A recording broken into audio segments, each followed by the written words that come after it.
berjumpa kembali di podcast Immunity Talks bersama saya, Dr. Phoenix Angelia, yang akan memandu sesi diskusi kita pada hari ini. Bertepatan dengan momen Hari Anafilaksis Sedunia, kami ingin meningkatkan kesadaran masyarakat mengenai anafilaksis, yaitu suatu reaksi alergi berat yang berpotensi mengancam nyawa. Kondisi ini dapat timbul secara tiba-tiba dan berprogresi dengan sangat cepat hingga membahayakan nyawa seseorang. Sehingga penting untuk kita mengenali apa itu anafilaksis, apa saja pemicunya, serta bagaimana mengenali dan menangani anafilaksis dengan tepat dan cepat. Bersama kita sudah hadir seorang narasumber yang sangat kompeten di bidangnya, yaitu Dr. Ansyari Saifuddin Hasibuan, spesialis penyakit dalam konsultan alergi imunologi, yang akan berbagi wawasan dengan kita pada hari ini. Ya, terima kasih Dr. Phoenix. Ya, baik dok.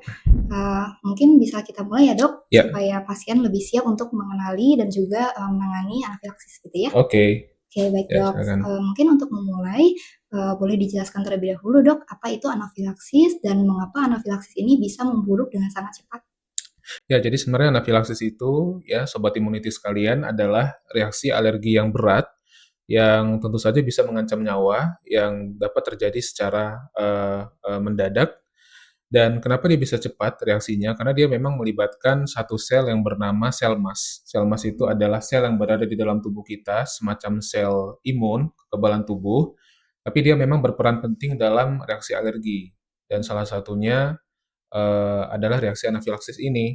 Nah, ketika ada satu substansi yang masuk ke dalam tubuh kita dan kita memang ada reaksi terhadap substansi tersebut, itu bisa memicu sel MAS untuk melepaskan namanya histamin dan zat-zat lain, zat-zat kimia lain, yang tentu saja itu dapat menyebabkan reaksi yang berat dari tubuh kita, dan salah satunya adalah reaksi anafilaksis. Oke, baik dok.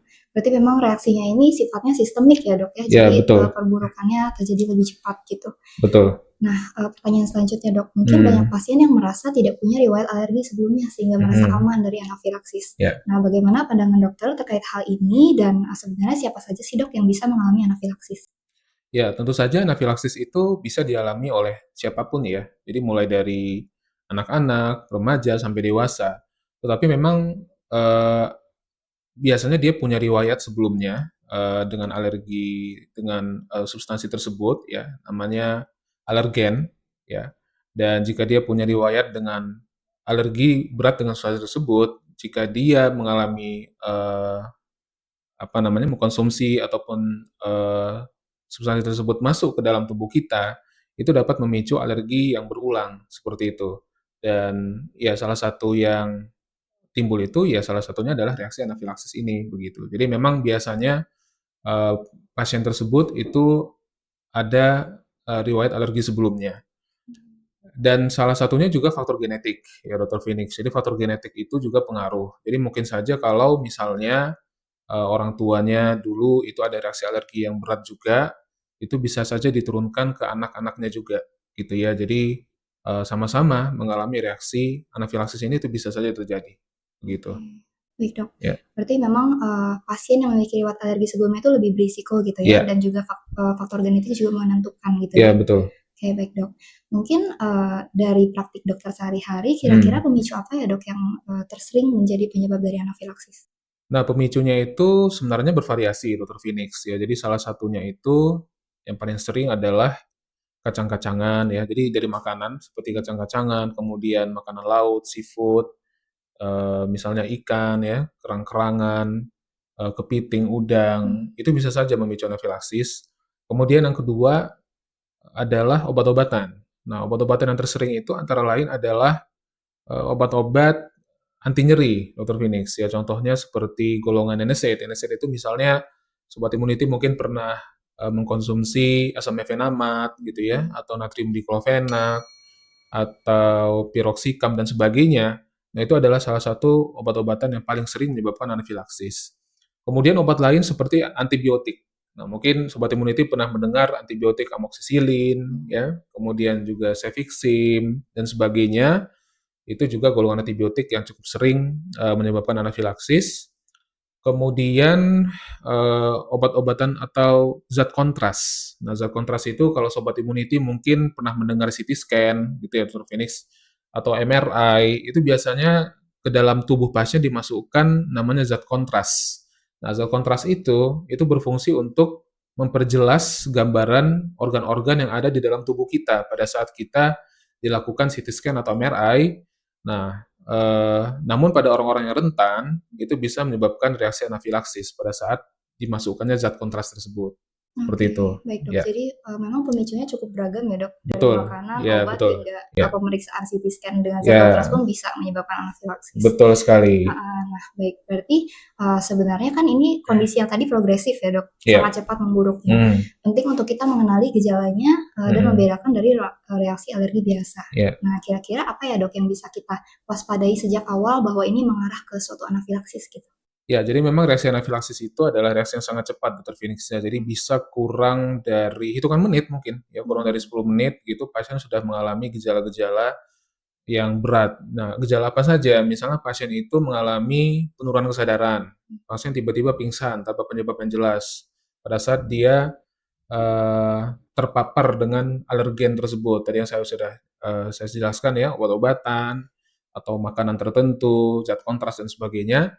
Dia bisa tiba-tiba pingsan gitu ya. Kemudian tiba-tiba bisa sesak gitu. Kemudian bisa perutnya kram. Kemudian juga bisa ada timbul rasa tercekik yang hebat. Kemudian bisa juga timbul biduran ya, biduran di seluruh tubuh yang berat, ya bibirnya sampai bengkak, matanya bengkak dan itu terjadi secara cepat. Kemudian juga bisa tiba-tiba tekanan darahnya turun mendadak. Nah, tentu saja ini semua adalah gejala yang berat gitu ya. Jadi harus segera ditangani oleh dokter. Ya. Oke, baik Dok. Jadi memang penting untuk kita mengenali biasanya gejalanya memburuk dengan sangat cepat dan juga ada keterlibatan berbagai organ sekaligus ya. Ya. Dari sistem pernapasan mungkin bisa sesak, dari sistem sirkulasi mungkin menyebabkan penurunan tekanan darah dan penurunan kesadaran, terus juga dari kulit dan mukosa bisa bengkak ataupun ruam. Ya. Nah, oke Dok. Berarti setelah kita mengenali nih Dok, tentu harus dilakukan tindakan penanganan yang cepat dan tepat gitu ya. Nah, kira-kira untuk pasien dan keluarga yang melihat ada pasien yang mengalami anafilaksis gitu, kira-kira apa yang bisa dilakukan ya Dok untuk menolong pasien? Ya, tentu saja karena ini adalah reaksi yang berat ya. Jika pasien ternyata mengalami reaksi pada saat dia di rumah, yang pertama tentu dari keluarga itu jangan panik ya, jangan panik. Kemudian panggil bantuan segera. Bantuan segera itu dalam artian tenaga medis ya, tenaga medis yang ahli, jadi telepon ambulan terdekat untuk segera dibawa ke rumah sakit. Kemudian di rumah mungkin bisa dilakukan penanganan seperti mengangkat kaki pasien gitu ya, mengangkat kaki pasien agar peredaran darah dari kaki pasien itu bisa membantu agar organ-organ yang vital itu tetap terjaga begitu ya. Jadi darahnya itu fokus ke organ-organ vital. Contohnya apa? Seperti jantung ya, seperti otak, seperti paru-paru begitu. Jadi aliran darahnya fokus di situ, tidak sampai terfokus di bawah seperti di kaki dan sebagainya. Nah, itu tujuannya itu untuk mengangkat kaki pasien seperti itu. Kemudian hal lain yang bisa dilakukan adalah kalau misalnya di rumah ada oksigen ya, maka berikanlah oksigen kepada pasien tersebut segera jika misalnya ada. Kemudian bisa juga hangatkan pasien ya, berikan selimut kepada pasien ya. Kemudian jika memang pasien itu ada suara mengorok seperti itu, mungkin lidahnya turun ke bawah pada saat dia penurunan kesadaran, maka miringkan dia ya, miringkan agar lidahnya tidak menutup saluran napas pasien tersebut begitu ya, sambil tentu menunggu ambulans atau tim medis itu datang ya, karena obat yang utama dari anafilaksis itu namanya epinefrin. Nah, epinefrin itu memang tidak umum tersedia di rumah kita. Jadi itu biasanya hanya ada pada rumah sakit atau fasilitas kesehatan dan ya umumnya yang mengerti adalah tenaga medis ya untuk menggunakannya seperti itu. Jadi mohon tunggu tenaga medis dan selama menunggu saya kira hal-hal tadi bisa dilakukan di rumah. Oke, baik Dok. Nah, mungkin kalau misalnya pasien dan keluarga sudah pernah mengalami nih riwayat alergi yang berat gitu, apakah boleh juga menyediakan seperti epinefrin pen gitu Dok? Ya, tentu saja boleh, Dr. Phoenix ya. Jadi sobat imunitas sekalian, jika misalnya ternyata ada riwayat mengalami reaksi anafilaksis, maka tentu saja dan mungkin sangat dianjurkan begitu menyediakan epinefrin pen ya atau obat-obat epinefrin di rumah. Jadi ketika ada serangan nih, ya misalnya ada makan makanan tertentu tadi yang sudah saya jelaskan, ya kemudian terpapar alergen yang memicu anafilaksis, itu sudah siap alatnya, tinggal disuntikkan ya ke dalam intramuskular atau biasanya kita suntikan di paha ya, di paha dan mudah-mudahan ya bisa menyelamatkan pasien tersebut begitu dan mungkin tidak perlu menunggu tim medis datang lagi, jadi sudah bisa ditangani di rumah secara mandiri gitu. Oke, baik dok. Ya. Mungkin ini pengetahuan yang cukup penting juga ya, terutama untuk pasien dengan riwayat alergi seperti itu ya dok. Iya, Jadi betul. orang-orang di sekitarnya harus sudah memiliki pengetahuan untuk menolong pasien secara cepat. Iya. Nah, mungkin pertanyaan terakhir nih dok. Ya. Untuk anafilaksis ini kan memang kondisinya dapat terjadi dengan tiba-tiba gitu ya dok. Ya. Kira-kira selain dengan kita tangani, apakah bisa dicegah ya dok? Ya, kalau dicegah tentu saja.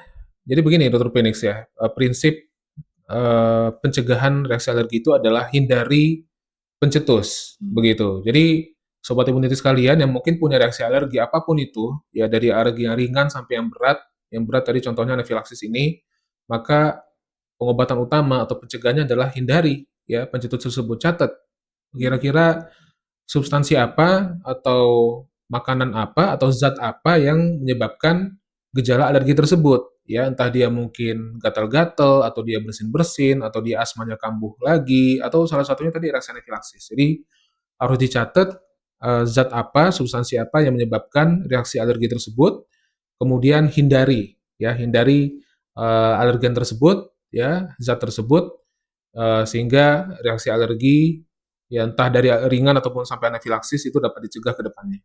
Ya. Oke, baik dok. Terima kasih banyak ya dokter untuk penjelasannya yang sangat komprehensif dan mudah dipahami. Kita saat ini sudah sampai di penghujung diskusi dok. Ya, jadi sobat imunitas sekalian, kita sudah membahas mengenai reaksi anafilaksis, apa saja pemicunya dan gejala-gejala yang dapat ditangani, yang dapat dikenali serta apa saja yang bisa kita lakukan sebagai pasien, sebagai pendamping pasien dan sebagai keluarga ya jika menghadapi seorang dengan anafilaksis. Nah, mungkin sekian dari saya. Terima kasih banyak sudah menonton. Sampai berjumpa di podcast Immunity Talks berikutnya. Ya, terima kasih.